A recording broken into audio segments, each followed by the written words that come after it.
The Confederation chambers fell silent as Commander Zexthal's crystalline appendages trembled against the obsidian table. 300 cycles had passed since humanity vanished from the galactic stage, and now the monitoring stations were screaming warnings that something vast approached from the outer rim. "They're back," whispered Ambassador Krell, her bioluminescent skin pulsing with fear. The Valoran had always been the most perceptive among the Council races. Anna Chen floated in the observation deck of the Righteous Departure, her brown eyes reflecting the cold light of distant stars.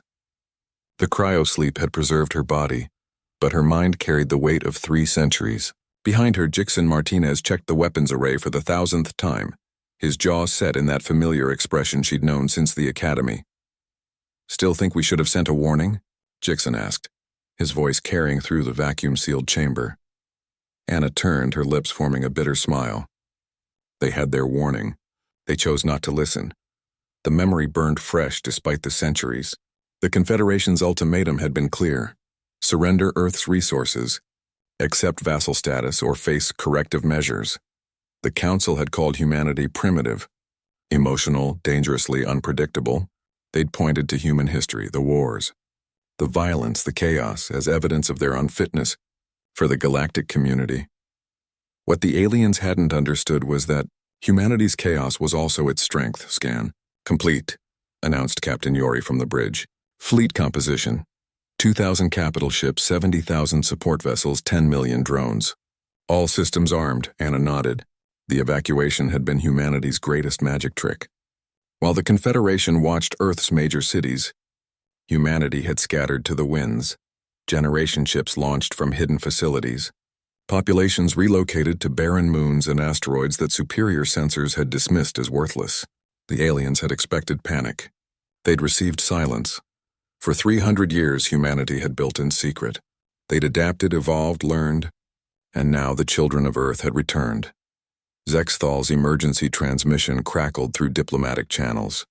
"Unknown fleet, this is the Confederation High Command. Identify yourselves immediately. You are in violation of Confederation Command." Anna's voice cut through, amplified across 1,000 frequencies. "This is Anna Chen of the Terran Expeditionary Fleet. We're not here for negotiation." The alien commanders erupted in confused chittering and electromagnetic bursts. The Terran Expeditionary Fleet? Earth had been surveyed 300 cycles ago.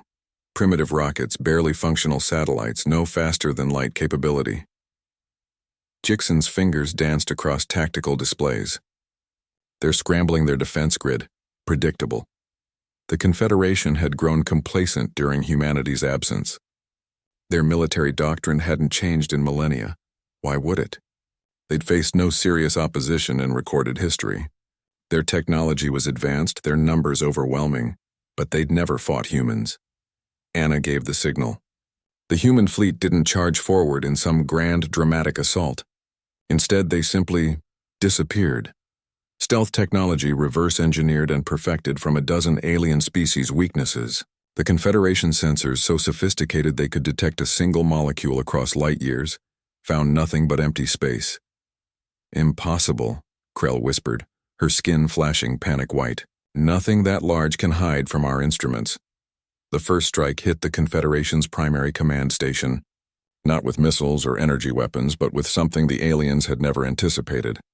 Kinetic impactors accelerated to 99% light speed.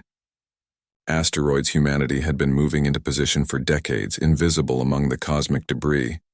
The station didn't explode, it simply ceased to exist.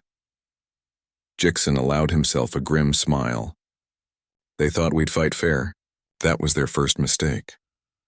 The human fleet materialized throughout the Confederation's formation, appearing exactly where their AI had predicted optimal tactical positions.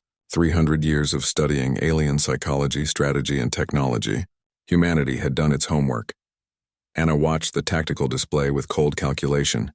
The Confederation forces outnumbered humanity 3-1, but numbers meant nothing when you couldn't see your enemy. Human ships struck from impossible angles, their weapons tearing through shields designed to stop conventional attacks. Nanomachine swarms, technology the Confederation had banned as too dangerous, ate through alien hulls like acid through paper. "Second wave incoming," Jixon reported. Confederation's calling in reinforcements from the core worlds. Let them come, Anna said quietly. We have a message to send. Zexthal's flagship shuddered as another impact nearly breached the command deck. Around him, the greatest military minds of 6 species scrambled for answers. How had the primitives done this? Where had they acquired such technology? The answer, had they bothered to study human history, was obvious. Humanity didn't just adapt alien technology, they improved it, weaponized it, combined it in ways the original creators never imagined. While the Confederation had stagnated in peaceful prosperity, humanity had spent 3 centuries preparing for war.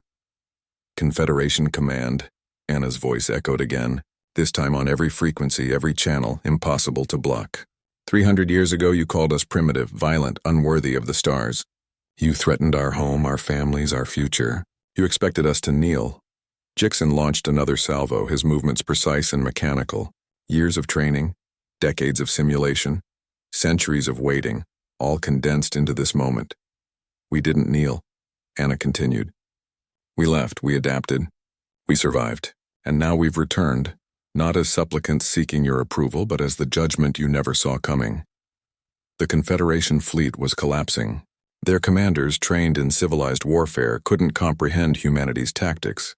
The deception, the ruthlessness, the sheer creative brutality. Anna's eyes never left the display. You wanted to know if humanity belonged among the stars? Here's your answer. We don't belong among them, we own them. We're not asking for a place in your confederation. We're informing you. The age of your dominion is over. As the last Confederation command ship broadcast its surrender, Anna finally allowed herself to breathe. Beside her, Jixon lowered his weapons. What now? He asked. Anna gazed at the stars. Humanity's inheritance earned through centuries of sacrifice and determination. Now, she said softly, we rebuild. But this time on our terms.